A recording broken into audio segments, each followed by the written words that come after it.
moo tax nit ki fokk ci ndigalu yàlla lay doxee fokk ci ndigalu yàlla lay jaamoo yàlla. doo inventé sa jaamuk yàlla bopp. da ngay jaamoo yàlla ci ne la ko yàlla sante. moo tax nag noonu la koor dikkee mu nekk li nga xam ni nag am lu muy liggéey ci ruuxu nit. am loo xamante ni si moom la war a jëf ci nit du rek da ngay xiif mar pour que xiif ak mar boobu mettit woowu rek yàlla fay la ko waaye déedéet waaye xiif ak feebar mooy garabu ruux. benn philosophe wax na ko nee na Platon ci boppam wax na ko nee na feebar mooy médicament wu ruux moo koy faj. mooy yëg-yëg yooyu ci lay cosaanoo ci lay yëg yàlla ci lay bëgg yàlla muy li nga xam ne dëgg-dëgg moom la yàlla di xaar ci moom ci lay amee jikko yi yàlla di xaar ci moom. donc koor li nga xam ne dina ko def ci doomu aadama mooy dafay traiter ruuxam ginnaaw parasite yi ci nekk tilim yeeg taq-taq yi waxuma ci forme bu spirituelle waaye ci forme bu rationnelle. très bien ndax jëmm ji. contact bi mu am ak ruux jëmmi nit cellules yi lii tax nit di dégg alxuraan yaram wi tremble alxuraan ay wax rek la ay baat la. waaw pourquoi muy yëngal yaramu ku xamul sax li muy wax pourquoi man xawma li alxuraan di wax lan la xawma aaya bi ngay jàng xawma lu muy firi mais danga ko wax rek sama yaram bi di tremble lan moo tax muy tremble. te boo tëggee ay sabar sama yaram du trembler boo gitaaree sama yaram du trembler mais pourquoi boo jàngee alxuraan sama yaram lox wala sama xol bi gas wala samay bët sotteeku samay rangoñ sotteeku pourquoi loolu parce que vibration boobu mu alxuraan boobu def dafa ëmb benn information bu positif bu ci nekk boo xam ne yëg-yëg la delluwul ci xam-xam te moo gën a profond xam-xam moo tax nit mën a dégg alxuraan mu jooyloo ko koor contact bi mu am parce que ruux moom xam na li muy wax sa xel bu xamul li ngay wax sa ruux moom xam na alxuraan mooy lan. moom bu ko déggee dana ci yëg yàlla ndax présence yàlla moo nekk ci biir arafi alxuraan yooyu. xam nga koor ci ñun nit ak jinne waaw la ko yàlla faratal. parce que ñun la jox responsabilité jaamu joxu ko rab yi. rab yi du seen jaamu wala seen ñàkk a jaamu du leen dugal safara. wala mu du leen dugal aljanna donc amuñu benn responsabilité dana am nag ay exception léeg-léeg nga gis benn rab bu ñu dafa woor dana faral di am ndax mbiru yàlla la rab mën naa woor ci loo xam ni mbiru yàlla la benn rab benn muus benn xar wala benn bëy wala. gën a damay dégg ne ñu ne laylatul qadri. rab yi dañ koy xam. waaw moo tax dañuy woor loolu tax ma posé wàlla question boobu. waaw rab yi li ñuy xam. lu ci bëree doomu aadama yi sax duñ ko xam. Hadj Malick yi wax le vivant dund. dund mooy li nga xam ni. ci la yàlla manifesté boppam yàllaa ngi feeñale boppam ci dund. dundu mbindaafun yëpp muy nit muy rab muy gàncax. parce que yàlla ci boppam mooy ki ñu war a njëkk a jëm a xam googu dafay dellu ci li mu indi pas ci jëmmi boppam ji ci li ñuy xamee yàlla bu ñu xamee yàlla ci jëmmi boppam ji. waaye ñu ngi xamee yàlla ci li mu bind. moo tax Spinoza bi ñu ko laajee ni ko ndax gëm nga yàlla daf ni gëm naa ni yàlla daal c'est la nature. benn philosophe la moom daf ne daal Dieu daal c'est la nature mooy alam bi. environnement bi garab yi gàncax gi asamaan si suuf si nee na loolu mooy yàlla ndax nee na bu yàlla dee wax ak ñun du wax ak ñun ci jàkka yi wala ci église yi waaye dafay wax ak ñun ci li mu bind. ndax fa nga mën a jàngate yàlla mooy kan ci ngay gisee sagesse am ci ngay gisee mbaaxam ci ngay gisee màggam ci ngay gisee teddangam ci ngay gisee melokaan yi nga xam ne yëpp mi ngi koy feeñal ci biir création bi mu bind. moo tax yàlla xëy bind luy dund. xam nga ñun nit ñoo mujj ci liy dund. waaye dundu nit dafa am tàmbalikaay dafa am fu ko yàlla tàmbalee ca ba ñuy nekk ay arwaax. xam nga yàllaa ngi wax ni ma yéen naka ngeen mën a weddee. ki nga xamante ni si moo leen jox dund ginnaaw gi na ngeen dee. kayfa takfuruuna billaahi wa kuntum amwaatan. fa ahyaakum. summa yumiitukum. summa yuhyikum. summa ilayhi turja'uun. ndax nit dafay dund ñetti dund dee ñetti dee moom la yàlla di wan foofu. naka ngeen di weddee ki nga xamante ni si moo leen jox dund ginnaaw bi nga fekkee ngeen dee ko gan dee la nekkul dekki gi yawmal xiyaam. mooy première étape bu dund gi nga xam ni nit ki mi ngi ko nekk ci ndiggal way juróom mooy ba muy nekk spermatozoïde. fa ahyaakum mu rey leen astaghfirullah suma yumeetikum suma yuhyikum suma ilayhi turja'un. mu dekkal leen mu rey leen ci biiru yaayam. maanaam bi wallax njaan bi duggee ci biiru way jur wi. yàlla daf koy décomposé mooy sperme bi dafay dee décomposé wu maanaam seey. nekk ay ADN ay information génétique yàlla dekkal ko fa def ko mu dundaat mu nekk liir mu juddul ko après nag suma ilayhi turja'un nag boobu du ak dee vrai dee ndax boobu ak ñibbi la mooy dee gi ngay mujjee dee ñu dugal ci bàmmeel suul moo tax ñetti étapes yooyu la nit di dund moo tax nit ci biir ñetti étapes yi ci dundam yu jiitu yooyu ci ngay gisee ngay xam loo xamuloon mooy tax nga mën a gént loo xamante ni si amagul ba noppi nga gis ko ci ni nga ko géntee mu amee noonu parce que da nga koo xam ci dund gi jiitu sa juddu ci àddina waaye dund googu dund ruux la lu yaatu la yàlla noonu la bindee lépp luy dund bind tàmbali suñu existence ci ndox ndax wax na la ko xalaxaa ku la daabatin min maa ci ndox la yàlla bindee lépp luy dund comment bi ñu gis ni am na presque 1 milliard d'années bi nga xamante ni si mbindaafu njëkk a dund ci biir ndox ci biir géej lañu déplacé lañu commencé di développer di évoluer ñu nekkoon ay bactéries ak ay microbes yoo xamante ni si ay unicellulaires ak ay pluricellulaires loolu ñu ngi nekkoon dans les océans waaye boobu fekk na yàlla defar na suuf ba noppi def géej waaye nag suuf si amagul oxygène bu ñuy noyyi amagul gàncax amul dex doxul benn pepp gàncax màggul ci kaw suuf si lépp deeñ la désert bu wow koŋŋ la lu dul géej gi rek moo fa nekk di ndox te biir géej gi amagul jën nday ay microbe rek ñoo fa nekk ak ay bactéries yoo xam ne yàlla mi ngi soog a démarrer commencement processus bi nga xam ne ci la bëgg a créer mbindaafun yuy dund mu commencé ko defar nag ci biir géej gi ndànk mais daf ko defar boo xam dafa jël temps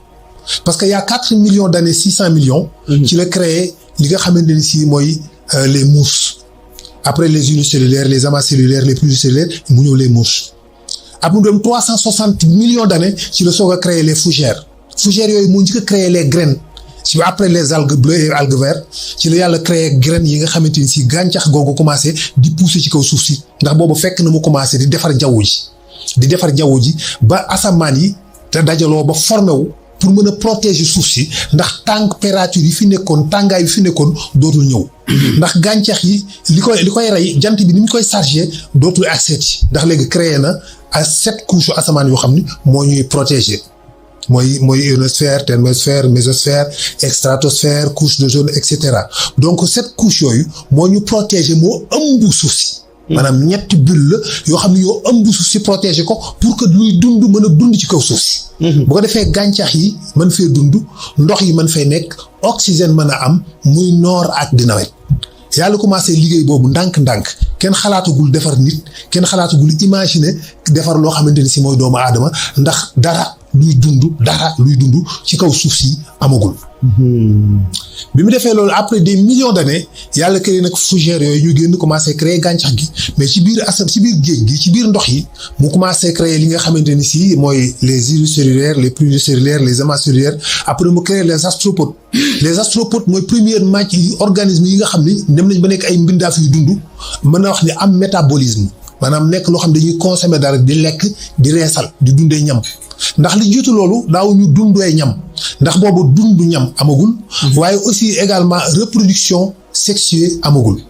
la reproduction sexuée mi ngi ñëw après parce que lu jiitu loolu góor ak jigéen amagul yàlla moo ko inventé yàlla moo xëy rek créé góor ak jigéen waaye lu jiitu loolu góor ak jigéen amagul woon yàlla mi ngi créé góor ak jigéen ci benn division cellulaire bu ñuy wax la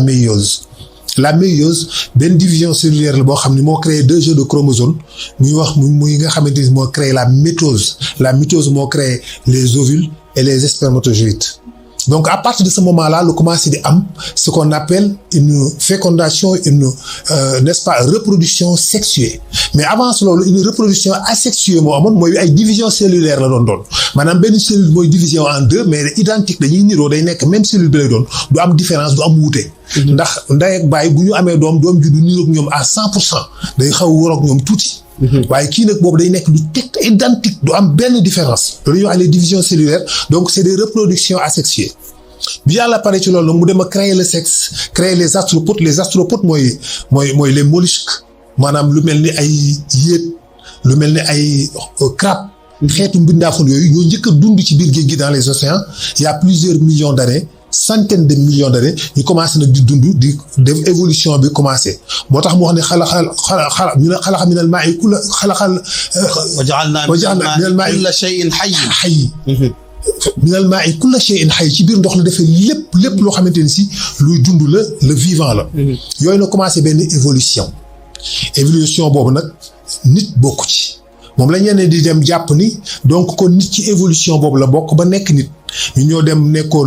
nekkoon ay jën nekkoon ay wallax jaan mujj gi ñu évoluer nekk ay xeetu jën ba saa ñu mel ni ay reptile ba mujj gi ñu mel ni ay golo di dox ba mujj gi ñu nekk ay nit yu dox ci kaw suuf waaye demewul noonu évolution boobu am na mais ci mbindeef yi ci rab yi la ko yàlla def mais pas ci doomu aadama yi. ci rab yi la ko yàlla def mais yàlla defu ko ci nit ñi bokkuñu yàlla dafa créer aadama à part. donc noonu la yàlla créé lii nga xamante ni si mooy mbindaafur yu dund ci kaw suuf à partir de là l'évolution boobu commencé di am donc xalaxal minal maa'i kulla shay'in ci biir ci ndox moom la génnee lépp loo xamante ni si luy dund la évolution bi commencé mbindeef yi commencé di tas ci kaw suuf rab yi commencé di dox picc yi commencé di ñëw rampants yi dox ci kaw suuf si commencé di évoluer au fur et à mesure des millions et des millions d'années ba mu agsi nag ci benn période yàlla soo ko décider bind ki nga xam ni mooy aadama mu defar ko ci ban ak ndox ak argile ak ammoniac ak soufre parce que mooy élément de base yi nga xam ne moo créé les briques de la vie moom la ñuy wax les briques de la vie moo créé les ADN et les ARN donc les 23 wala 26 éléments yi nga xamante ni si ñoo constitué wu pour fabriquer les ADN donc yow noonu la yàlla créé ADN Adama commencé di dund nekk nit bi ñëwee nag ba nit am yàlla nag wàccee lii nga xamante ni si mooy mission bi mu bëgg ci ñoom mooy ñu reconnaître ko xam moom mooy kan jaamu ko ci niñ ko war a jaamoo. yàlla wàccee Adama commencé wàccee ay yonent commencé jàngale lu jiitu loolu dëgg la amoon na mbindee fi jaaroon yoo xam ñoom it amoon nañu charge war a jaamu yàlla war a gëm yàlla. muy jinne yi fi nekkoon ak jaan yooyu fi nekkoon doon fi dund lu jiitu aadama nga xamante ni si ñoom ñoo fi nekkoon iblis seen maamam ci ñooñu la jógee mooy ci xeetu jaan yooyu nga xamante ni si ñoo rayoon jinne yi fi nekkoon ba tax yàlla yabal ay malaaka ñu rey jaan ya ba ñu jeex seen iblis moo bokk ci ñooñu maamu iblis moo bokk ca jaan yooyu benn iblis bu jigéen benn jinne bu jigéen bu tuddoon Lisa moom moo jur iblis moo tax ñu koy wax ibnu Lisa jaan boobu bu jigéen boobu moom la malaaka yi gisul ñu wàcc yëlbut mu feeñ ñu bëgg ko fi ñu indi fi mu dikk foofu kenn du fa rey ñu laaj yàlla mu leen bàyyi leen ko parce que fii kenn du fi rey ñu bàyyi ko fa ca la doon amee melokaan yooyu di génnee awraam ba malaaka bi jël gëllu safara sànni ko jaan bi ëmb am doom mu judd ji iblis mu dee donc iblis c'est le dernier des Mohicans maanaam benn mbindeef la boo xam ne dafa unique ndax xeet bi mu bokk amatul dara lu ciy dund jakara de suci te moom baayam bu la neexee nga ni safara la moo tax am ñuy wax naan iblis baayam safara la du lakk ndax baayam safara la boo gisee ñuy wax looloo tax ñu koy wax naan iblis du lakk bu mu duggee safara tamit du lakk ndax baayam safara la waaye alaakulli kay dafay lakk ndax safara bu nekk doon na safara ci weneen safara doon na safara ci moom ndax safara bu nekk weneen safara doon na safara ci moom ndax safara bi nit xam bi ci gën a tàng bu dee ndox bu tàng la ñun mi ngi ci 100 degré waaye bu fekkee li gën a tàng ci li ñu xam mooy weñ goo baxal ba mu nekk ndox mi ngi nekk 3700 degré Celsius waaye boo demoon ci jant bi fi gën a sedd ci jant bi mi ngi nekk 6500 degré Celsius. gën a sedd 6500 degrés Celsius. foofu gën a sedd. foofu mooy gën a sedd ci jant bi te weñ boo ko baxalee ba mu egg 3700 degrés dafay évaporer maanaam day ñeer. te jant bi fi gën a sedd 6500 degrés la waaye fi gën a tàng ci jant bi 15 millions de degrés la. loolu c'est inimaginable pour un être humain mën ko comprendre. mais jant boobu nekk 15 millions de degrés am na yeneen biddew yoo xam ne boo ko fa dugalee day nekk glace ci ñoom ndax ñooñu ay milliards de degrés lañ. moo tax jant bi ci boppam boo ko dugaloon ci jant yooyu day lakk moom. jant bi boo ko dugaloon ci biddew yooyu moom day lakk seey ndax fa muy dem moom 15 millions de degrés moom dafay mel ni ci ñoom glace ndax ñooñu 15 milliards de degrés Celsius. plusieurs milliards de degrés moo tax. lu safara tàng rek safara gën na koo tàng. moo tax safara dana doon ndox dana doon glace ci biir safara. mais ñun selon ñun en tant qu'être humain élément bi gën a basique bi gën a suufee bi gën a tuuti ci wàllu safara mooy li nga xamante ni si mooy 3700 degrés Celsius yooyu parce que ci la weñ di évaporer donc ñun mënuñu laal lu ko gën a sori donc noonu la yàlla bindee doomu aadama iblis na lu juddoo commencé ànd ak malaayika yooyu ci façon moom boobu di jaamu yàlla ci espace bi nga xam ne mooy l'esphère céleste. mooy asamaan bi nga xamante ni si nit du ko génn jinne du ko génn mooy fi yàlla di wax ni yéen nit a ginne bu fekkee ne mën ngeen a génn domaine asamaan yi suuf yi génn leen ko waaye du ngeen ko mën. yaa ma'shara al-jinni wal ins. waaw in istata'tum an tanfudu min aqtaari as-samawati wal ardi fanfudu. waaye nag laa tanfuzuuna illa bi sultaan. illaa bi sultaan boobu mën na nekk. waaye day fekk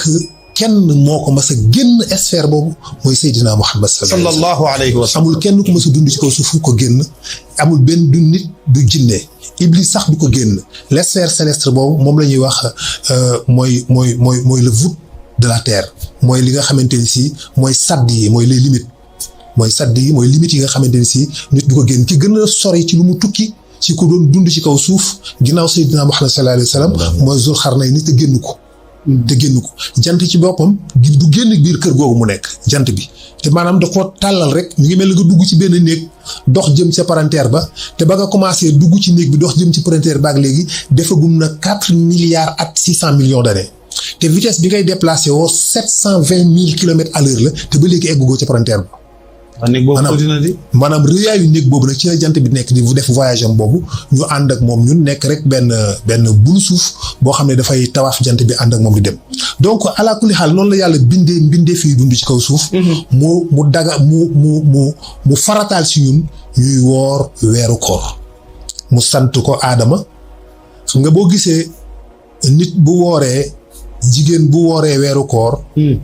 gis mbaax. waaw bu jàllee dafay fay. waaw te bu jullee gis mbaax bu paree du ko fay. dëgg la li tax loolu. parce que yàlla dafa sant Adama woor. Adama daal di woor ba si yàgg Xawaa gis lu mel noonu ni Adama astaxfurlaa dafa julli Xawaa gis mbaax. ni ko man de damaa gis lu mel nii Adama ni ko xaaral ma laaj yàlla ni yàlla Xawaa de dafa gis mbaax mu ni ko bu mu julli. Xawaa bañ a julli ba eggal mu ne ko bu mu fay na dem. koor dikk la daloon Xawaa dalaat ko. Adama ni ko bul fay ni ko bul woor mu bañ a woor pare mu ne ko bul fay yàlla ni ko na fay. parce que comme gis na ni bële dafa am ndigal. dafa laaj yàlla ba mu ni ko bul fay mu daal di jàpp loolu moom it àtte boppam daal ni ko kon bul fay yàlla ni ko noonu na fay. kon bu laajoon yàlla. bu laajoon yàlla mu ne ko bu mu fay. wala bokk peut-être mu ne ko bul fay. très bien. waaye comme amul ndigal rek mu àtteel boppam ci xel gisu boppam yàlla ni ko nag na fay nag léegi. xam nga lay wane foofu. ala kulli xaal. moo tax nit ki fokk ci ndigalu yàlla lay doxee fokk ci ndigalu yàlla lay jaamoo yàlla. doo inventé sa jaamu yàlla ak bopp. da ngay jaamoo yàlla ci ne la ko yàlla sante. moo tax nag noonu nag la koor dikkee mu nekk li nga xam ne nag am lu muy liggéey ci ruuxu nit. am loo xamante ni si moom la war a jëf ci nit du rek da ngay xiif mar. pour que xiif ak mar boobu mettit woowu rek yàlla fay la ko waaye déedéet waaye xiif ak feebar mooy garabu ruux benn philosophe wax na ko nee na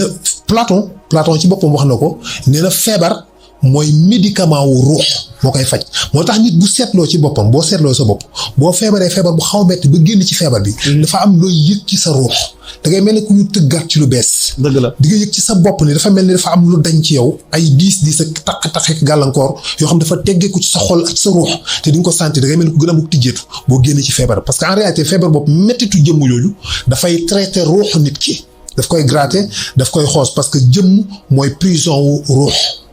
jëmm mooy prison bi nga xam ci la ñu ëmb ruux denc ko waaye nit nag sens yi mu am ba tax muy defaru mën a bëgg mën a bañ di mer di soxor di gëm yooyu mi ngi dellu ci aspect boobu nga xam ne mooy aspect bi nga xam ne moo dellu ci spiritualité wu ruuxam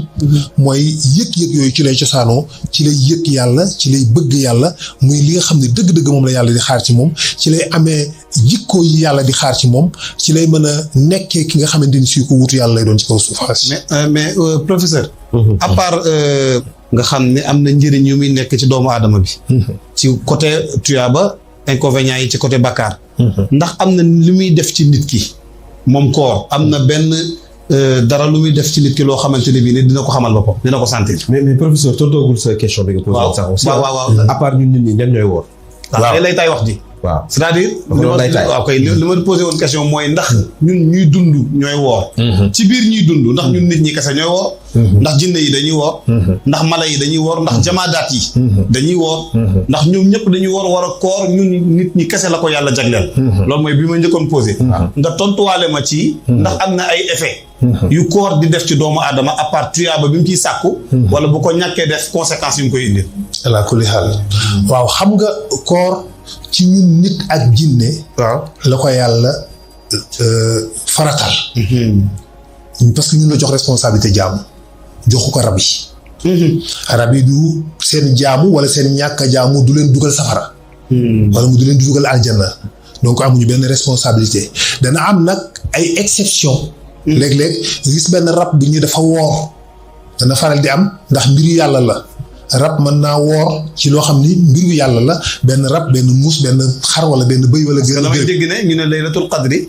rab yi dañ koy xam waaw moo tax dañuy woor loolu la tax ma posé wàlla question boobu waaw rab yi li ñuy xam lu ci bëree doomu aadama yi sax duñ ko xam ci liy bëgg a xew ci àddina am na ci loo way bari na trop luy bëgg maanaam catastrophe naturelle buy bëgg am rab yi dañ koy xam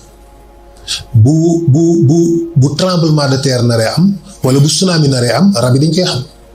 da nga gis ñoom souvent fi mu nar a am avant lu jiitu da gis ñu ñëpp ñu daw dem jóge fa en réalité effectivement parce que dañuy am benn écoute boo xam ne mën nañu yëg vibration luy bëgg a ñëw te ñun nit duñ ko xam dañuy foog ni léeg-léeg dañ leen koy dafay am lu dikki déey leen ni leen am na luy bëgg a xew non non non parce que tremblement de terre bi nga dégg suuf si yëngatu tàmbali na ko bu yàgg ci biir suuf si di ñëw mais yow yëgu kooku muy yéeg ñoom nag dañ koy dégg ñu daw jóge fa tsunami bi bëgg a am ñoom dégg nañ ko bu yàgg xam ni mi ngi ñëw ñu daw teel faa jógee mais ñun nit ñi rek ñu duñ ci dégg dara dañuy continuer di dox noonu rek ba loolu agsi suñu kaw ñu soog a xam ni mi ngi nii doguma la professeur moo tax yàlla di wax ne ñi nga xam ne dañu nekk ci biir suuf ñu denc leen ñu nar nekk ñoo xam ne dañoo texee di ñu nar leen buggal bu leen malaaka bi posé question man rabbuka ñu tontu leneen lu dul allahu rabbi malaaka bi da leen di duma yooyu kudul doomu aadama di nga ko yëg mboolem xayawaanaat yëpp dañuy yëg dóor yooyu dañ yëg ba côté boobu ñu nekkoon dañuy fëf daw doomu aadama rek mooy am yëg-yëgu bañ a xam li xew effectivement bu ko xamoon mën na perturber dara ci dundam effectivement xam nga nit limitation déggam sorewut ndax nit il faut bruit bi egg 20 hertz mu soog koo mën a dégg ba bu egg 2000 hertz ëpp na day foq noppam dootu ko dégg waaye rab yi dañuy dégg son yoo xam ne ñun nit duñ ko dégg xam nga Souleymane bi muy dégg xorondoom bi wax ci biir suuf waaw bi muy wax Souleymane a ngi ci kaw asamaan si waxu xorondoom yow boo ñëwoon ba dëpp sa nopp ci xorondoom bi wax ji yow doo ko dégg te pourtant dafay wax seulement du wax ak gémmiñ maa ngi koy wax ci waxtaan bi passé nii du wax ak gémmiñ dafay gratter ci yaramam moom xorondoom bi dafa am fu muy xoos ci yaramam dafay am benn instrument stridulatoire buy nekk ci abdomen bi moom lay gratter mel ni comme ku koy kora man comme kuy guitare mu émettre benn son boo xam ne benn hertz la donc fréquence bi dafa basse à tel point que yow nit mënoo ko dégg mais yeneen xorondoom ñoom dañ koy dégg te boo gisee mu wax ni ñu naan la xorondoom ba jigéen ñi yaa ayyuhan namlu udxulu fi masaakinikum laa yaxtimannakum Suleymaan wa junuuduhu wa hum laa yash'uruun xorondoom ba jigéen la effectivement parce que xorondoom yi ren bi jigéen lay doon te moom mooy wax ak ñoom mooy chef bi maanaam xorondoom yi du ñu am buur bu góor ren bu jigéen la ñuy am moo tax yàlla ni xorondoom ba wan la ni la xorondoom bi jigéen la xaalat nam la tun parce que xorondoom ba jigéen la moo tax effectivement moom nag mooy wax ak yeneen xorondoom yi bi mu grattee nag alerté leen ñu leen attention dugg leen ci néeg yi bala leen a soldaaru Souleymane yi di joggate moom la Souleymane dégg parce que yàlla defal na ko fatxu boobu nga xam ne moo koy permettre mu mën a dégg loolu comme yàlla ko defaloon lu picc bu sab xam ne lu mu wax mbaam mu nga xam ne li mu wax moom Souleymane xorondoom ak rab yi dox ak gaynde tilli ak ñëpp lu wax rek Souleymane dégg na làkk wi nga wax parce que en réalité parole wax ak ma xalam ak ma wax ci sama làmmiñ c'est pareil lépp dafay créer rek benn phénomène vibratoire maanaam benn oscillation benn yëngutu benn bruit la rek bruit la wax bruit la guitare bruit la tëgg sabar bruit la yëpp ay bruit la rek léegi nag ñun mën nañoo agencer ay baat ay araf jël ko teg ko mu nekk benn baat ñu tuddee ko dara d'accord mais aussi également rab yi ñoom tamit noonu la ñuy defee créer ay bruit ñoom tamit mu nekk ci ñoom benn baat am lu muy firi Imaam dafa mel ne dafa am loo bëgg a mais ñoo ngi disperser un peu le professeur. Parce que aussi question yi bu ñu ko posé. nit ñi dañuy xaar ñu indi ci réponse yu am solo. parce que question bi El Hadj Malick posé sànq ba léegi am na lu ci des. c'est le fait que lan la koor di def ci nit à part. très bien. jaamu bi à part conséquences yi après imam doo ko poser question. vas-y voilà donc koor li nga xam ne dina ko def ci doomu aadama mooy dafay traiter ruuxam ginnaaw parasite ci nekk tilim yeeg taq-taq yi waxuma ci forme bu spirituelle waaye ci forme bu rationnelle. très bien ndax jëmm ji. contact bi mu am ak ruux jëmmi nit cellules yi lii tax nit di dégg alxuraan yaram wi tremblé alxuraan ay wax rek la ay baat la. waaw pourquoi muy yëngal yaramu ko xamul sax li muy wax pourquoi man xawma li alxuraan di wax lan la xawma aaya bi ngay jàng xawma lu muy firi mais da nga ko wax rek sama yaram bi di tremblé lan moo tax muy tremblé. te boo tëggee ay sabar sama yaram du tremblé boo guitaaree sama yaram du tremblé mais pourquoi boo jàngee alxuraan sama yaram lox wala sama xol bi gas wala samay bët sotteeku samay rangoñ sotteeku pourquoi loolu parce que vibration boobu mu alxuraan boobu def dafa ëmb benn information bu positif bu ci nekk boo xam ne yëg-yëg la delluwul ci xam-xam te moo gën a profond xam-xam moo tax nit mën a dégg alxuraan mu jooyloo ko koor ni contact bi mu am parce que ruux moom xam na li muy wax sa xel bu xamul li ngay wax sa ruux moom xam na alxuraan mooy lan moom bu ko déggee dana ci yëg yàlla ndax présence yàlla moo nekk ci biir arafi alxuraan yooyu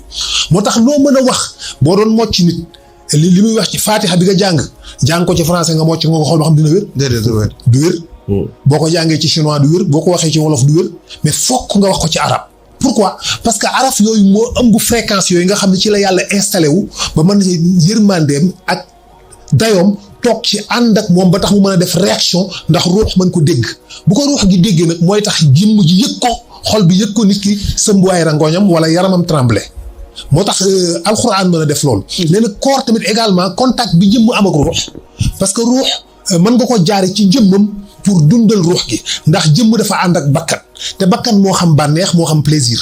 bakkan moo xam mooy tilib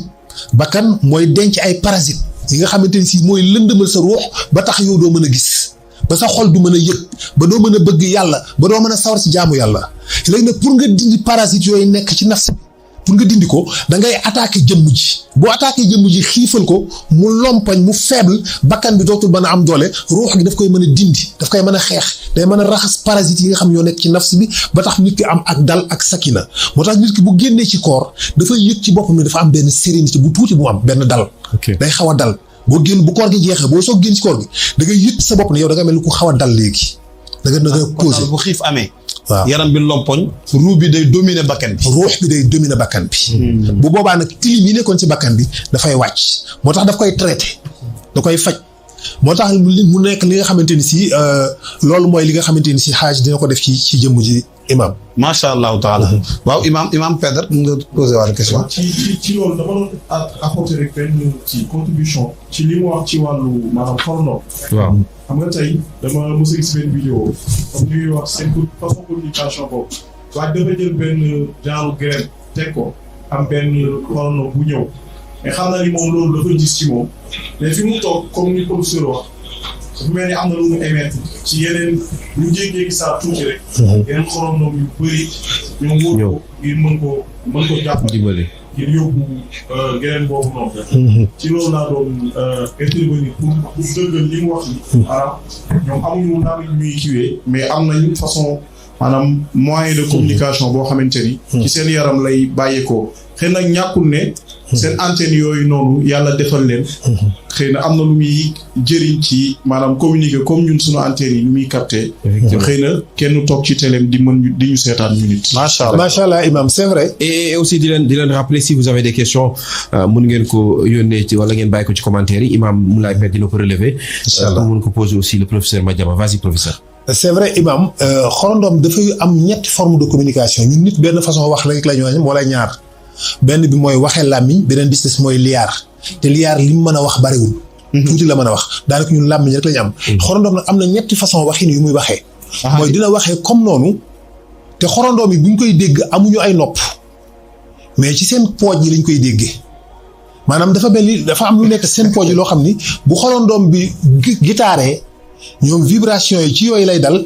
yëngal ko osciller ko ñu comprendre message bi lan la mais tamit dañuy am tamit communication boo xam ne mooy la touche mooy dañuy laalante comme antenne yi nga wax noonu da ngay gis ñaari xorondoo bi daje laalante seen antenne yi loolu tamit forme wax la boo xam ne dañ koy def beneen bi tamit dañuy utiliser ay phéromones dañuy utiliser xet odorat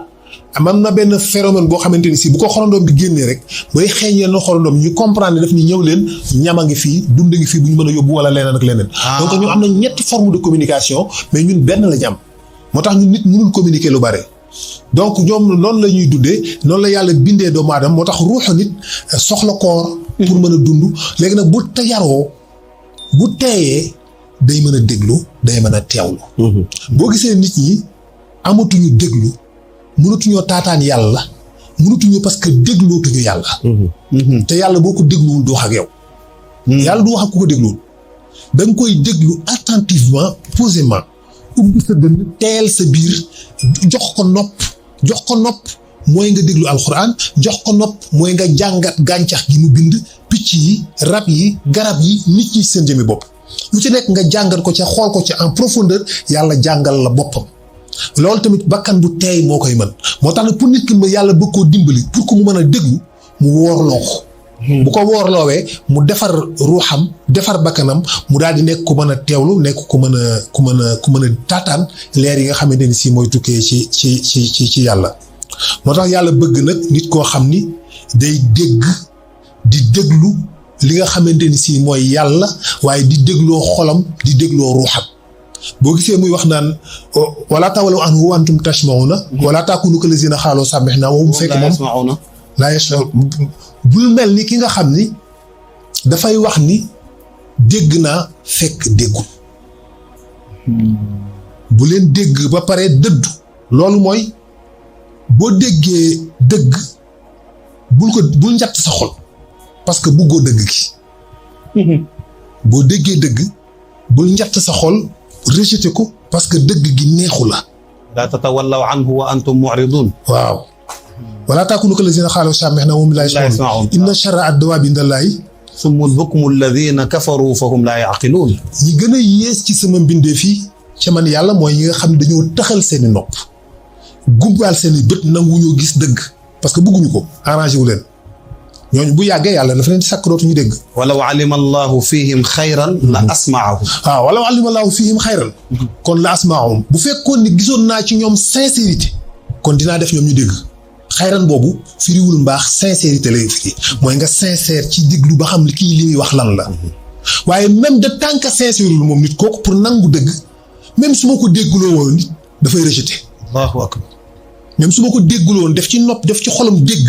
bu déggee ba pare day bañ daf koy rejeté waat parce que sincèrewul nanguwul ñëwul pour déglu dëgg dafa ñëw pour dëggal li mu bëgg nit léeg-léeg day dégloo pour dëggal li mu bëgg mais dégluwul pour dégg dëgg dëgg la bu ko defee du ko dégg dëgg la alaa kulli xaal li yar nag ba tax yooyu yëpp nit mën ci mucc bokk na ci koor la parce que mbiru ruux la loolu ak mbiru nafs du mbiru jëmm spiritualité la donc foofu la nit ki di liggéeyee boppam yàlla na pour dimbali jaamam moo tax mu indi ñu ay mbir yoo xamante ni si danañu mën a dimbali ba tax ñu mën a defaraat suñu bopp mën a organiser suñu bopp mais également loolu moom mooy jox dund bu baax loolu moom mooy tax nga mën a am tawfiix loolu mooy tax nga mën a am sakina mooy nga ubbil sa dënn yàlla nga ubbil sa xol yàlla nga ubbil sa xol dëgg te bokk na li ci li lay dimbal loolu mooy koor gi nga xamante ni si wax nañ la ko Hadji Malick jërëjëf professeur Madiama Thierno Saïd waaw fa tabarakallahu xam naa beneen question bi dama bëgg sax ngañ daal di koy kii tuuti bëggalaat téléspectateur pour mu ñëw ci deuxième question bi li ma bëgg ñu xam ko téléspectateur yi ginnaaw dund bi te yàlla ñun a jinne la sant koor gi jaamu yàlla gi loolu wóor na mais dama bëgg xam yëg-yëg yi ak sentiment yi ci lan lay bàyyi ko nit nan lay jékki-jékki rek am yëg-yëg lan mooy tax mu am yëg-yëg bu bon lan moo tax mu am yëg-yëg bu baax ci même place bi la wala bu ci nekk dafa am lu koy commandé waaw ok yëg-yëg yu bon yëpp ñu ngi tukkee ci nafsu nit bakkan bu la neex da nga naan ab ruux la rek ruux daal dafa mel ni ñaari mbubb la waaw wala ñaari élément la wala nga ne damaa jaxase ndox ak benn boisson ñu jaxasoo nii waaye ànduñu bokkuñu dëgg la moo tax nga mën ko séparer waat moo tax nga mën a jël dugal ci machine ndox teqale ndox mi ak yi mu jaxasoo te bokku ci parce que loolu mooy émulsion dañoo ànd nii rek jaxasoo waaye nag jàppante wuñu amul réaction am du ay réaction chimique mais c'est des émulsions jaxasoo la ruux ak nafs noonu lañu mel ñoom ñaar dañoo mel ñuy jaxasoo waaye pour ruux mën a comprendre li nit di def ak li muy dund pour ruux mën a dégg langage bi nga xam ne moom la extérieur bi di waxee mooy monde bi ko wër xool garab xam ni lii garab la dégg son xam son bi xam wax ji parce que ruux mooy dégg du nopp mooy dégg nga dégg xam ni lii la nga gis xam ni ruux mooy gis du bët mooy gis xel ruux mooy xel du yuur mooy xel yuur du xel du yuur mooy xalaat du nit xel mi ci bopp bi la nekk xam-xam nekkul ci bopp xam-xam nekkul ci yuur ci xol la nekk ci ruux la nekk effectivement xam-xam nekkul ci bopp am na ñu am xam-xam te amuñu yuur am na rab yoo xam ne dañu intelligent te amuñu cerveau la méduse benn rab la boo xam ne mi ngi nekk ci biir géej dafa intelligent day tendre ay pièges dafay xalaat te amul yuur amul xol lu muy xalaatee amul dara kenn xam xam ruux gi mu ngi ci yaram bi yëpp boo koy xool mooy rab boobu mel ni day mel ni para bu weex ci biir géej gi nga gis day mel ni xob nii day weex ni mel ni kii dafay intelligent le blob amul cerveau te dafa intelligent day réfléchir fu muy xalaate ruux mais cerveau rôle dafa am benn rôle bu muy jouer rek mooy dafay permettre nga mën a dafay mel ni bouton clavier yi ngay jaare pour mën a jot ci information bi nekk ci sa biir ruux xam-xam bi nekk ci sa biir ruux fatiha bi nga mokkal mu ne bëri rek ni la jàngal fatiha boo nee imaam jàngal fatiha rek maanaam synapse bi day am cerveau bi day commencer connecté rechercher ci information bi fatiha bi mu mel ni man la génneel fatiha ci sa ordinateur nga jël sa ordinateur rek laal bind touche yi bind tak fatiha bi ñëw xam nga mais xam nga tey jii mën laa génneel ma fatiha bi ci ordinateur bi doo dajji ordinateur bi pour génnee fatiha bi ci nekk film bi ci nekk mais bu touche rek ngay laal donc yow tamit bu ma soxlaa fatiha bi nekk ci sa ruux doo dem génne ko damay sa cerveau ngay jaar mu indi information bi nga jàng fatiha bi moo tax mémoire dëggantaan ci kii la yëg-yëg bi nit di am ci bëgg ak bañ ci ruux la nekk nekkul ci xol xanaa mooy subhaanalladi xalaqa al azwaaja kullaha mimma tumbitul ardu wa min anfusihim wa mimma laa yaalamuun mooy li ngeen mënul comprendre xam nga xol dafa nekk li nga xam ne moo représenté manifestation la bërëb bi ñaar yooyu di manifesté wala muy ruux ak nafs foofu la ñuy manifesté ñoom ñaar seen divergence seen woroo seen wuute sa xol bi lii naan la defal lii naan la defal lu baax lii naan la defal lu bon li ñoom ñaar ñooy xëccoo foofu ñoom ñaar ñooy pompe xol ñoo ko bokk ñoom ñaar ñoo ko séddoo ñoom ñaar ñooy ànd ñoom ñaar ci boppam ruux ak nafs ci boppam ñoom ñaar ñooy pompe xol boo demee moom la ñuy wax les deux nœuds de contraction des parois du cœur dafa am ñaari fil ñaari câble biy jógee ci nafs bi biy jógee ci ruux bi ñoom ñaar ñoo fixé wu ci xol bi tax xol bi daan pëk noonu di pompe ku nekk di def ay décharge muy pompe nga fay yëgee ñaar yëpp moo tax ci xol bi ngay bëgg yàlla waaye ci xol bi ngay bëgg sa jabar te ñaar yooyu warul ànd fi nga ci sa xol ngay yëg yàlla ci sa xol ngay bëgg sa jabar pourquoi loolu nit bu ñu dindee xol bi greffé ko monté ko xolub jàmbur la mu bëggoon lay bëgg ñoom bëggoon lay bëgg pour lu tax loolu ah bon waay buñ ko greffé beneen xol bu beneen xolu nit du bëgg jabaru kooko jabaram lay bëgg ak ay doomam waaw mais xol yi bokkuñu voilà parce que loolu moo lay wan ni kon yëg-yëg boobu cofeel boobu ak bëgg boobu nekkul ci xol bi mais fa lay manifesté woo mais ci ruux bi la nekk mais ci ruux bi la nekk ci ruux allahu akbar wax ji leer na de voilà fa lay manifesté woo mais ci layaa ndigin moo tax nag séeréer yi ñu ne layaa ndigin ma ngoog moo tax ruux boobu mooy li nga xam ne ni moom leen di perfectionné moom leen di defar moo tax yàlla bëgg nga nàmm ko nag nga defar ko à travers bépp loo mën a am moo xam zikr moo xam jàng alquran moo tax yàlla ne quli ruuxu min amri rabbi waaw wa maa utiitum min al ilmi illa qalila waaw min amri rabbi parce que mënoo ko expliquer scientifiquement moom ruux bu ñu la woon ruux lan la mënoo ni ma ndox la mënoo ni ma ngelaw la mënoo ni ma leer la mënoo ni ma lenn la boo gisee nit di utiliser baatu leer parce que nit xamul lu dépassé leer moom fa la yem moo tax lu dikk rek mu ne ko leer la boo ne ko lampe ba lan la mun la leer la nga ne ko yàlla lan la mun la leer la nga ne ko xel lan la mun la leer la nga ne ko ruux lan la mun la leer la yooyu du leer parce que da yow yaa amatul baat bu jéggi leer moo tax nga yem foofu moo tax lu yëngu tudde ko mais du loolu bokkut ak yooyu leneen la lu ñu mënul tudd lu ñu mënul comprendre moo tax mënoo xam composition wu ruux ba man ni molécule sàngam la wala atome tel la wala particule sàngam la moo tax da nga naan rek leer la moo tax yàlla nag mun leen a xam loolu bu leen laajee ci mbiru ruux da nga ne loolu kat secret sama borom la waaye moom mooy le vivant dëggantaan mooy liy dund mooy li yàlla jële ci leeru Seydina Muhammad suñu leer yëpp ruux yëpp jóge ca nekk lu vivant nekk lu mën a yëg yàlla kon ne ku nekk mu branché la li nga xam ne mën naa tax nga bëgg yàlla yonent bi séddale ko joxe ko jox ko bépp nit am na ko yaa koy dundal wa ilaa nga fayit ko soit nga dundal sa bëgg yàlla ak sa passion ci yàlla mu dund wala nga bàyyi ko mu dee dootul dund nga nekk koo xam ne da ngay ñàkk yàlla dootoo yëg yàlla soxol ala kulli xaal waaye ruux moom mooy li nga xamante ni si moom lañ bëgg a nàmm moom la ñu nit ko war a defar pour mu am équilibre bu fekkee nag yàlla dimbal ni ko ba mu def benn liggéey ci loolu ba defar ruuxam ci digganteem ak yàlla ba commencé di tàqamtiku leeri yàlla ci ruuxam ba commencé di tàqamtiku zikr moo tax nga gis lépp di zikr lépp ñi de tasawuf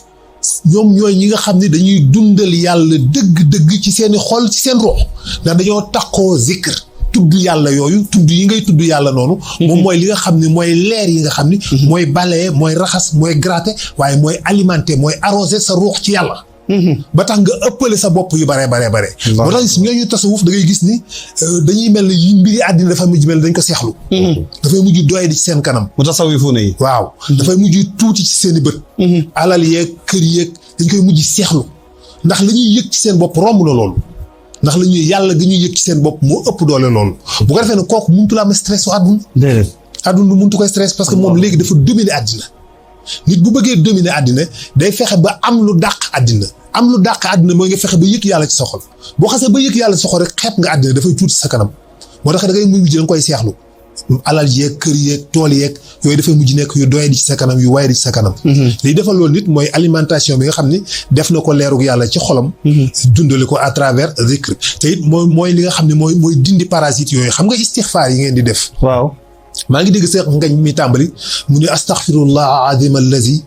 laa ilaha illa huwa hayyul qayyum xam nga composition boobu pour raxas ruux la du dindi bàkkaar rek du pour raxas bàkkaar rek ah bon waaw déedéet moo tax ñu composé ko noonu baatu hayyul qayyum boobu mooy xaj ci sa ruux dindi tilim ya ca nekkoon ba tax nga mën a taataan yàlla parce que astaghfirullah boo ko waxee dindi nañ sa bàkkaar li nga ci dolli pour lan la boo ne astaghfirullah rek mën nañ effacer bàkkaar bi léegi lim ci dolli noonu azim allazi laa ilaha illa huwa hayyul qayyum mooy di tâche bi parce que bàkkaar bi mën nañ ko effacer mais tâche bi mu def ci ruux mën na faa toog boo ne astaghfirullah dinañ dindi bàkkaar bi effacer nañ bàkkaar bi mais la mu bàyyi ci sa ruux ci tilim ma nga fa des lan mooy tax nag loolu te loolu bu fa yàggee doo mën a am yëg-yëgu yàlla moo tax léeg-léeg da ngay gis ñi nga xam ne fonkuñu zikr gëmuñu zikr doo leen gis mukk ñu sori ci yàlla yu élémentaire yu waaye di dund yàlla ñu ko dund ci forme bu doye di bu suufee yàlla mooy mbubbu yàlla mooy tubay yàlla mooy sikkim yàlla mooy socc yàlla mooy yooyu lañ ngay defal yàlla mais doo gis ñuy dund yàlla ci ay màgg ci ay valeur ci ay yëg-yëg yu kawe parce que mënuñu fa egg parce que tâche yi bàkkaar yi dafa tilimal seen ruux ba mënutuñoo taataan leeri yàlla yooyu léegi pour que loolu dañ ba tax nga mën a dékku yàlla fokk nga ni astaghfirullah azim allazi la ilaha illa huwa hayyul qayyum لا إله هو الحي القيوم أستغفر الله العظيم الذي لا إله إلا هو الحي القيوم أستغفر الله العظيم الذي لا إله إلا هو الحي القيوم أستغفر الله العظيم الذي لا إله إلا هو الحي القيوم أستغفر الله العظيم الذي لا إله إلا هو الحي القيوم أستغفر الله العظيم الذي لا macha allah barakallahu nit bu defee istixfaar yooyu ñu ne déetawaay mu lal ca salaatal faatih اللهم صل على سيدنا محمد الفاتح لما أغلق والخاتم لما سبق نصر اليقين والهادي إلى صراطك المستقيم وعلى آله حق قدره ومقداره العظيم اللهم صل على سيدنا محمد الفاتح لما أغلق والخاتم لما سبق نصر اليقين والهادي إلى صراطك المستقيم وعلى آله علي حق قدره ومقداره العظيم. wallaay اللهم صل على سيدنا محمد الفاتح لما أغلق والقادم لما سبق نصر بالعقيد والهادي إلى صراطك المستقيم وعلى آله حق قدره ومقداره العظيم. macha allah. xam nga salaatal faatihi moom. mooy li nga xamante ni si mooy médicament bi gën a complet ci médicament yi ruux yëpp mooy salaatal faatihi parce que moom moo lay dindil yëpp mooy antibiotique mooy protéine moom mooy ay éléments yi nga xam ne moom la sa yaram soxla sa ruux soxla pour mën a dund. complément d'aliment bu baax. complément d'alimentation bu baax bi. ndaxte ruux day lompañ. day xiif. day ràgg. bu dundul yàlla. léegi nag bu salaatal faatihi dikkee da koy alimenter. allahumma salli ala sayyidina muhammadin il faatihi lima ughliqa mooy li tëju woon ci yow mu nga mun xam-xam yi nga mënuloon a am tijjil nañ la ko bunt yi nga mënuloon a egg ci yàlla ubbil nañ la ko connaissance yi nga mënuloon jot ubbil nañ la ko sa diggante sa borom tijjeeku na ci domaine yëpp wala xaatimi lima sabaqa ñu compléter la manquant yi nga amoon yi nga manqué woon yi matuloon sag doyadi sag wayadi yooyu yëpp ñu compléter la ko naasiril xaq bil xaq ci nag li mu koy defee mooy élément bi gën a riche muy dëggug yàlla gi ci la koy defee du ko defee ci ay tappale wala ci ay ruumandaat wala ci ay muusante mais ci dëggug yàlla gi la koy defee wal haadi yi léegi nag yonent bi mooy sa guide mooy sa haadi sallallahu alayhi wa sallam mooy nekk sa haadi booy jàng salaatal faatihi yonent bi mooy nekk sa haadi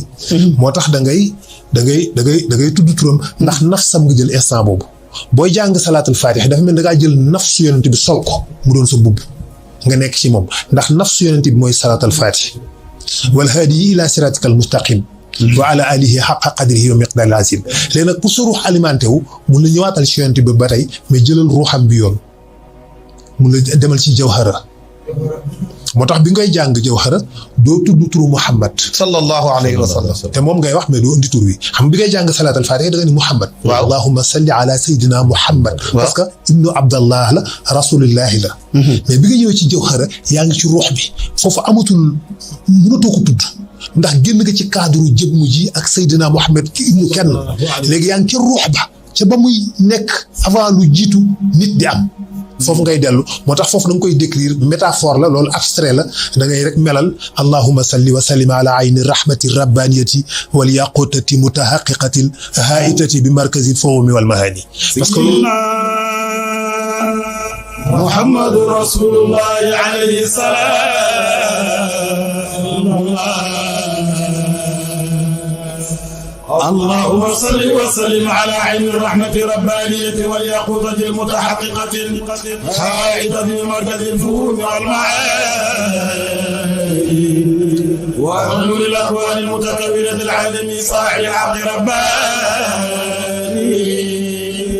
الخلق الصائم من الأربع المعلات بكل متعرض من البحور والعواني ونور كلام الذي ملكت به كونك الحائط بأمكنة المكان اللهم صل وسلم على عين الحق التي تتجلى منها رؤوس الحقائق عين المعارف أقوام صراطك بالأسلام اللهم صل وسلم على طلعة الحق بالحق كنز الأعظم إفادتك منك إليك إحاطة نور متلسم صلى الله عليه وعلى آله صلاة تعرفنا بها إياه ما شاء الله منك إليك alimentation la minka ilayka jóge dellu si waat essence bi moo tax bi Seydi Hadji Malick di tëj ci ñaan nga dégg mu ne haasi hadiyat bi fadlillahi mina ilayka ya rasulallah sallallahu alayhi wa sallam minka ilayka la rek moo tax essence boobu suñu diggante ak rasulullah sallallahu alayhi wa sallam ak suñu diggante ak suñu borom mooy li nga xam ne moo ñuy dundal mooy vrai essence bi mooy vrai alimentation bi yooyu à travers loolu la ci lañ ko amee ci la gàncax gi di dund ci la rab yi di dund ci tudd yàlla ci zikr ci la lépp di dund wax vibration yooyu moom mooy dundal gàncax gi vibration yooyu tey ñëpp gis nañ ni xam nañ ni avec les expériences de Emoto que ni ndox boo ko jëlee nga jàng ci dara la nga ca jàng dafay am jeexit ca ndox ba tax ndox ba mën a def dara waaw ndox dafa am mémoire dafa am xam-xam ndox day denc xalaat ndox li nga ko wax da koo xam ndox moo tax ngay ñaanal nit ci ndox ti jox mu faj ko nga jël jàng biir bi metti ëpp jox ko mu naan ko biir bi sedd ci saa si lu tax loolu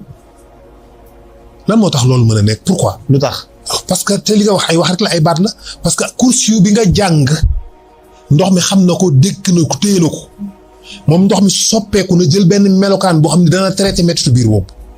ci course bi la ko jëlee loolu c'est des expériences yoo xam ne du ay tâtonnement dañ koo vérifier ba gis ko Emoto benn japonais la moom moo ko vérifié ci lay waxee ni ndox dafa am mémoire mu gis ni boo jëlee benn ndox mu wax ci ay wax yu ñagas ci ndox mi mel na lu ŋàññi ndox mi critiqué ko jël beneen ndox wayal ko tëggal ko musique après dafa leen di dugal ci benn frigo congelé leen ba mu nekk glace bu dëgër mu génnee ko photographier gel yi muy def day def ay cristaux de gel. et bu ko photographier day gis ni ndox bi mu doon tagg ko way day def ay motifs yu rafet mais ndox bi mu doon ŋàññi day ñaaw jaxasoo. allahu akbar. Emoto ni kon xaaral mu jël ceeb. ñànkatang def ci ndox jël ñaar yëpp ci même ñànkatang mu tibb def ci ñaari kaas sotti ci même ndox bi benn bi mu ñëw ŋàññi ndox mi wax ko wax yu ñaaw beneen bi mu ñëw wax ndox mi wax yu rafet gitaaral ko tëj ñaari kii denc ko ñu dem quelque temps une semaine 2 semaines mu ñëw kii ne bi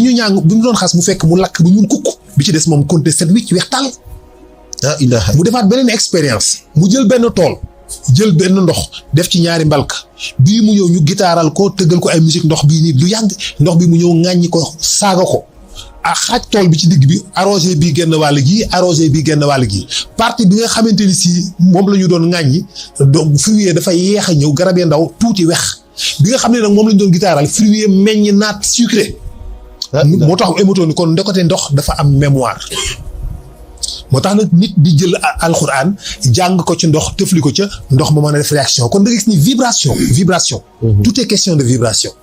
lépp vibration la moom laay wax souvent naan mooy la langage universel de l'univers vibration yooyu ni ngay toggee di dégg nit ñi jàng dafay am ay réaction ci sa cellule yaram ci sa jëmm alxuraan yi ñuy jàng dafay am ay réaction ci sa jëmm zikkër bi ñuy toog naan astaghfirullah ak jawharatul kamal yu neex yi ngay dégg ku ne xam na ne lii boo ko déggee mu am jeexit ci sa jëmm bu positif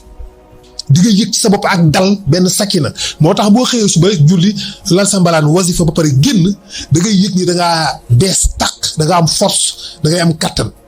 donc zikr yooyu vibration yooyu nga xam ne mooy dem ci 432 hertz yooyu ma la fi doon wax nga xam ne moo ñuy yóbbu ci loolu mel ni musique nga xam ne 432 hertz la mooy li positif nga xam ne alam bi yëpp gàncax yi garab yi picc yi rab yi fas ñëpp dañuy émettre benn fréquence de 432 hertz mu tolloog li nafsi 432 la donc dafa tolloog bakkan mais bi nga xamante ni si moo tax bu ñu jouer benn instrument wala picc bu sab wala nga jàng alxuraan dafay émettre benn fréquence de 432 hertz loolu moo tax mu mën a apaiser nit loolu moo tax mu mën a trembler yaramam loolu moo mën a tax mu dawal ko léegi nag xeex boobu jëmm jooju la yàlla bëgg a defar ruuxa nit kooku ba tax mu indil ko nag jumtukaay yëpp mais koor nekk ci benn boo xam ni ak rôle bi muy joué. ndax liy faj ruux dafa bari ay formes yu bokkul. macha allah lu ci nekk ak la koy faj. am na ci loo xam ni.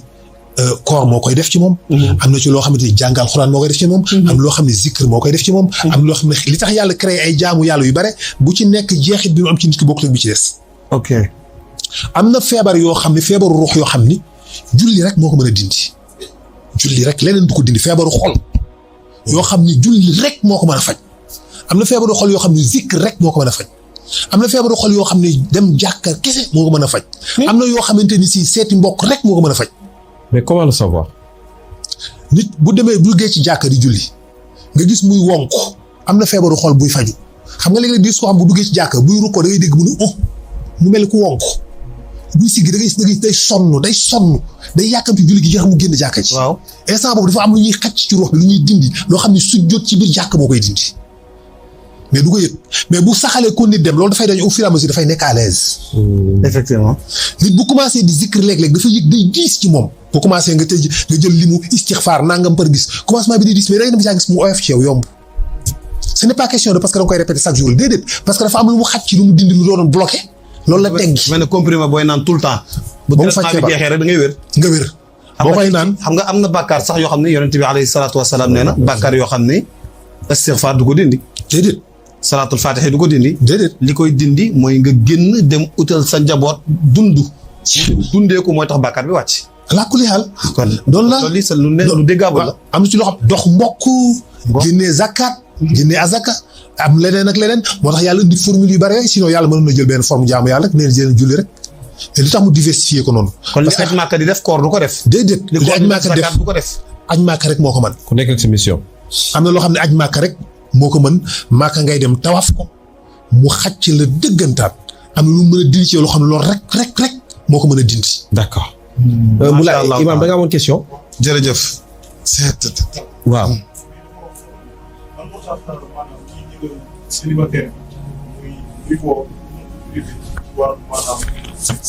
waaw. effectivement parce que bu fekkee ni nit ki célibataire bi. mbiru bakkan bu sawar. bakkan bu sawar xale bu góor bu nekk góor nekk mbërum làmbu. sawar dafa mel ni Imam question bi il paraît que sa micro kii woon xaaral ñu xoolal ko micro. waaw léegi waaw en micro bi di ñëw. waaw dafa ne waa ji da ko laaj. bismillah waaw c'est bon vas-y Imam.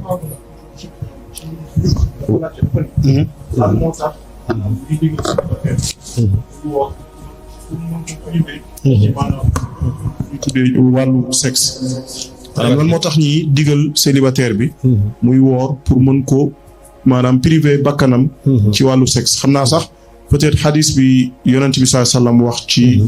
maanaam yéen sama jeunesse xeet maa ngi leen di dénk ci takk soxna. ku ko mën. ku ko mënul nag fa alayhi bi sawm fa innahu wija. te ne loolu la bëgg a laajte lan moo waral daal ci wàllu ruux. ñuy digal célibataire bi muy woor ngir mën a maanaam muccal boppam ci tentation wu sexe ak yu demee noonu. macha allah dëgg la xam nga jeune bi nga xamante ni si dafa nekk xale bu góor. toll ci digg kàttanam. waaw amul soxna. waaw bakkan bi fëx. waaw ba tax loolu di nekk ci xolam guddeeg bëccëg. waaw bakkan bu sawar la. bakkan bu am kàttan la. bakkan boo xam ne looloo ko yóbbu ci loolu la. kooku boo ko woorloowee coono boobu nga koy charge moo tax mu xaw a teggeeku mu allégé tuuti envie boobu nga xam da koy am mais valable pour tout le monde am na ko xam dana woor ba xotteeku du changé ci moom dara. maa la wax ni du valable pour parce que beaucoup. am na koo xam ne woor terewu ko xel mi dem ci loolu. non. tiir waay. gis nga jamono yonent bi. sallallahu alayhi wa sallam. boobu loolu rek la woon. boobu ñooñu problème boobu rek la ñu amoon. mais bu dee nit tey ñun dañu am beneen problème bu bokkut ak boobu. ñëwal woo. dañu am beneen problème boo xam ni. problème mu dundin la. mooy nit ki dafa ñëw ci àddina dafa juddu ñu tegal ko sexe bi imam wax léegi partout te ji maanaam nit ki bu xale bu juddoo rek bu amee juróom-ñaari at rek. waaw ñi ngi déclenché ci moom sexualité.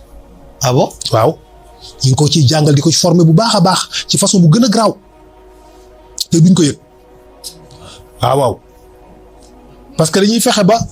lu mu xool sexe la affiche yi publicité yi boo gisee looy gis panneau publicité yi looy gis ay bu dee góor ay dënn yaramu neen muscle bu dee jigéen ay cër yu doy waar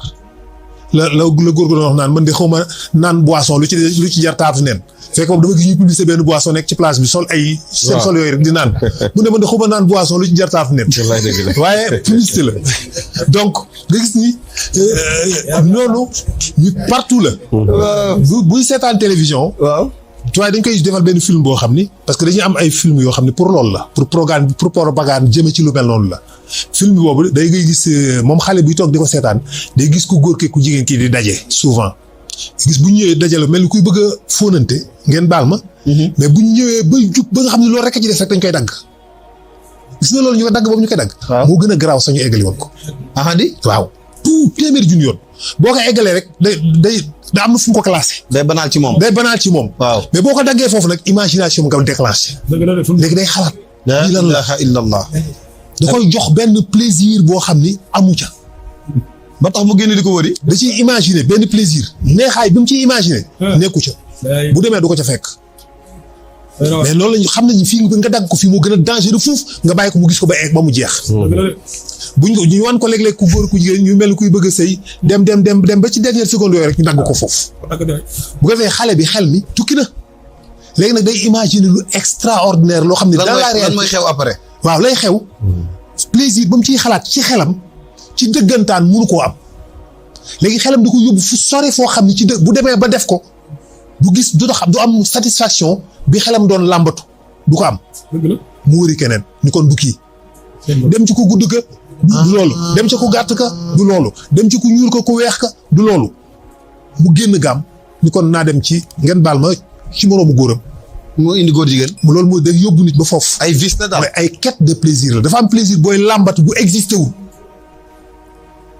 nit ki instant boobu day wër benn plaisir boo xam ne existé wul dans la vérité dëgg amul. ci xel mi rek la am ci imagination bi la am.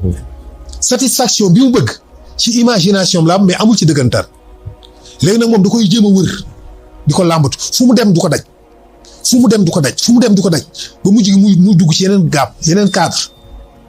moo tax da ngay gis nit ñoo xamante ni si ñu am ay moyens lañu ñu am ay alal lañ mais da ngay dégg ñooy def yu mel noonu ñu naan la dañuy violer dañuy jëflanteeg ñeneen rek mujj gi dañuy jënd machine ak ay appareils yu kenn xamul parce que li muy làmbatu ci xel mi ci plaisir existé wul. du ko daj mukk amul ci àddina ci àllaaxira rek la am mais ruuxam xam na ko. parce que ci dëggantaan am na ci yowmal xiyaam am na fa ci aljanna am na fa mais fi ci àddina amu fi. nee na noonu la ñuy déclencher xale bi moo tax nag kooku nag soif boobu mu am bëgg googu mu bëgg munu ko satisfaire. ay wooral du ko régler. macha allah kooku ay wooral du ko régler xaaj. waaw. tabarakallah